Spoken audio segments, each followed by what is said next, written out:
अस्सलामुअलैकुम। During practice एक चीज़ हमने नोट की है कि हमारे पास मरीज आके कहते हैं कि डॉक्टर साहब मुझे कॉन्स्टिपेशन या कब्ज़ रहती है, मैं दवाई खाता हूँ तो कब्ज़ ठीक हो जाती है और उसके बाद कब्ज़ दोबारा शुरू हो जाती है यूं ही दवाई मैं छोड़ता हूँ, मैं क्या करूँ?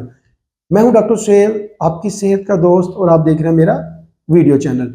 आज हम देखते हैं कि ऐसा क्या किया जाए कि जो हमारी जो कब्ज़ की दवाइयाँ, जो मरीज कब्ज़ के ऊपर उनको क्रॉनिक कॉन्स्टिपेशन होती है, काफ़ी देर से चल रही होती है, ऐसी क्या वो जो अपने डाइट के अंदर चेंज लेके आए कि उसकी कॉन्स्टिपेशन जो है ना वो रिलीव हो जाए और उसको दवाइयाँ कम से कम करनी पड़े, कम से कम इस्तेमाल करनी पड़े। तो इसमें देखा जाए तो जो मोस्ट इंपॉर्टेंट चीज़ होती है वो होती है फाइबर्स।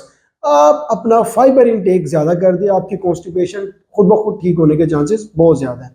अब फाइबर जो है ना वो सबसे ज़्यादा फाइबर जो होता है ना वो सब्जियों में होता है। आप अपने जो अंदर सैलड है उसकी मिकदार जो है ना वो ज़्यादा कर दें।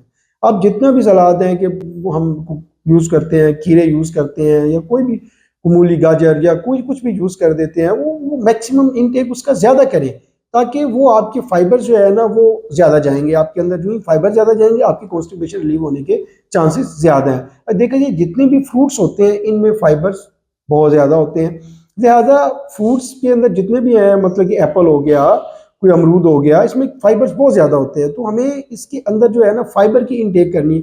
अगर हमारा मरीज़ प्रॉपर्ली फाइबर इनटेक शुरू कर दे जिसमें फ्रूट्स और वेजिटेबल्स की शक्ल में, तो उम्मीद है कि उसकी कॉन्स्टिपेशन खुद ब खुद ठीक हो जाएगी। अगर नहीं होगी तो उसकी दवाइयाँ तो कम से कम ज़रूर कम हो जाएंगी।